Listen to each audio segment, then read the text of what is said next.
دیکھیں ایک انگریزی کی سینگ ہے کہ success has 1,000 fathers and failure has none.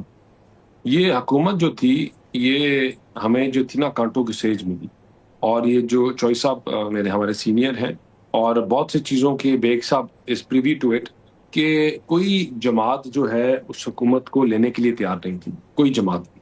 اور یہ کانٹوں کی سیج ہمیں اس لیے ملی اور یہ ہمارے ورثے میں اس لیے آئی کہ جب ساروں نے ڈکلائن کر دیا، کیونکہ اس ٹائم پہ آپ کے پاس اس ملک میں کوئی ایسی جماعت نہیں ہے جو کارکردگی کی بنیاد کے اوپر ڈلیور کر سکے یا کارکردگی کی بنیاد کے اوپر ووٹ لے سکے.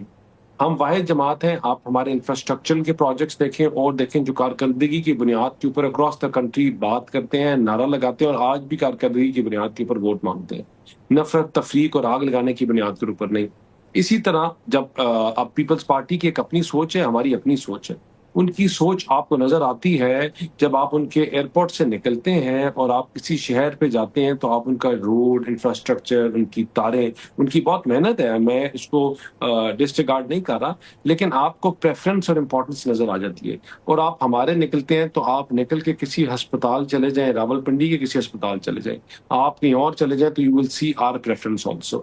تو we've come a long way. ہمارے ڈفرینسز، یہ جمہوریت کا حسن ہوتا ہے کہ آپ کے ڈفرینسز ہوتے ہیں، ڈفرینس آف اوپینین ہوتے ہیں، بٹ ہمارا الٹیمیٹلی ایک مقصد ہے، وہ ہے پاکستان کو مستحکم کرنا، مضبوط کرنا.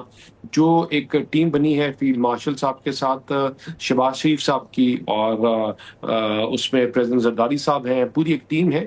It is delivering. ہر کوئی اپنا رول جو ہے وہ ڈیلیور کر رہا ہے، اپنی دن رات کی محنت کر رہا ہے، اور وہ آپ کو ریسپکیٹ ہوتے ہوئے نظر بھی آ رہی ہے. وہ peace from terrorist marked country to a peacemaker to a failing economy to an emerging economy. یہ بڑا لمبا سفر ہے، 4 لفظ تو ہیں، لیکن یہ وہ چیزیں ہیں جہاں Pakistan was considered to be the most unstable economy of the region. And then آپ کی جو اسٹاک مارکیٹ ہے اس کو 2025-26 میں the best performing stock market کا ایوارڈ ملا. پچھلے 3 سال سے جو آپ کی ڈالر کی جو ہائیز اور لوز ہیں، وہ روپیہ جو ہے پچھلے 3 سال سے مضبوط ہوتا رہا ہے. تو کوئی تو محنت کر رہا ہے، جسے آپ کو نظر آ رہی ہے. میں بیگ صاحب کی چیزوں سے، کیونکہ he has much more knowledge than probably all 3 of us together here، لیکن جو وہ کہہ رہے ہیں کہ کچھ چینجز کی ضرورت ہے، اور وہ چینجز اس لیے کیونکہ بہتری لا سکتی ہے. اور وہ تنقید با اصلاح ہوتی ہے، اس کو بیگ صاحب is also privy to it. ہماری جماعت تو بڑی ویلکم کرتی ہے، اور انشاءاللہ آپ کو نظر آئے گا کہ آنے والے دنوں میں چیزیں اور بہتر ہوں گی. آپ کا جو ریئل اسٹیٹ سیکٹر ہے اس سے آپ کا پورا ملک ڈائریکٹلی انوالوڈ یا ڈائریکٹلی اینڈ ڈائریکٹلی ریلیٹڈ ہے.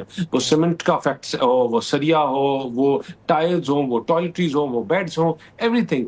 تو گورنمنٹ کی جو پالیسی ہے کہ اس کو بہتر کرنا، اسی طرح ایکسپورٹ ڈریون مارکیٹ ہے اس کے اوپر کام کرنا. فارماسیوٹیکل ہم کانٹریکٹس کر رہے ہیں، انشاءاللہ وی آر ویری ہوپ فل کہ اب ہمارے جس طرح بہاولپور اور جو ملک ہیں جہاں سے اب ہم میٹ ایکسپورٹ کرنے شروع کرنے لگے ہیں، ہمارا روڈ گراس اینڈ ایگریکلچر سے جو ہمیں ریونیو آ رہا ہے، تو all these sectors are coming up. Slow ہیں، گریجول ہیں، لیکن انشاءاللہ یہ تو ٹھیک ہو گیا. اکانومی کو لے کر چیزیں آپ نے اپنی پوزیشن جو اپنی پارٹی کی واضح کر دی، لیکن یہ جو ایک دوسرے کو شکوے کیے جاتے ہیں سیاسی طور پر، فارم 45 47 والا معاملہ، پنجاب میں جا کے مینڈیٹ لے لے، لوکل گورنمنٹ الیکشن کروا لے، یہ صرف پھر پبلک گیلریز کے لیے ہے؟ مطلب ویسے آپ دونوں اتحادی ساتھ ہیں. پبلک گیلریز کے لیے نہیں ہے. دیکھیں آپ، ایک چیز تو بڑی امپورٹنٹ ہے، جو 18ویں ترمیم کی روح تھی وہ تھی delegation and devolution of power.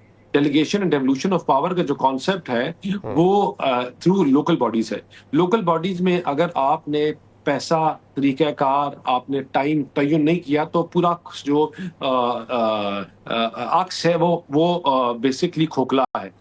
تو آپ اس میں 2 طریقوں کے ساتھ آپ اس میں کام کر سکتے ہیں. اگر آپ نے 18ویں ترمیم کی روح کو ایڈریس کرنا ہے تو آپ نے ڈیلیگیٹ کرنا ہے، ڈیولوٹ کرنا ہے، ڈیولوشن لے کے آنی ہے، اور آپ نے پیسوں کی جو لوسٹ لیول تک ہے اس کا ایک میکنزم ڈیوائز کرنا ہے. وہ 2 طریقوں کے ساتھ ہو سکتا ہے، ایک تھرو NFC کہ how the money will trickle down, and دوسرا آئینی کہ آپ باؤنڈ کر دیں کہ وہ جو اس کا لوسٹ لیول تک پہنچنا ہے اس کا طریقہ کار، تعین، ٹائم آف الیکشن، طریقہ کار آف الیکشن، پیسہ کون دے گا، کہاں سے آئے گا، کون سا ادارہ دے گا. جس سے نارمل الیکشن ہوتے ہیں تو آپ کا پورا جو فریم ورک ہے وہ کریٹ ہو جائے گا. تو آئی تھنک کہ یہ چیزیں ہیں جو ان کو شاید بعض باتوں پہ اپسیٹ کرتی ہیں، لیکن eventually this is the only way forward کہ آپ کے صوبے بھی اس طرح مضبوط ہوں گے, لوکل باڈیز سسٹم بھی مضبوط ہوگا, آپ کی ڈیلیورنس بیسڈ سیاست بھی مضبوط ہوگی, اور آپ کا جو اسمال یونٹس ہے وہ بھی طاقتور ہوں گے. جب اسمال یونٹ طاقتور ہوتے ہیں تو آٹومیٹکلی جو بیوروکریسی سے لوگوں کو بد اعتمادی ہے یا لوگوں کا ایشو ہے وہ بھی ایڈریس ہوگا, تو انشاءاللہ اٹ ول اسٹرینتھن اس.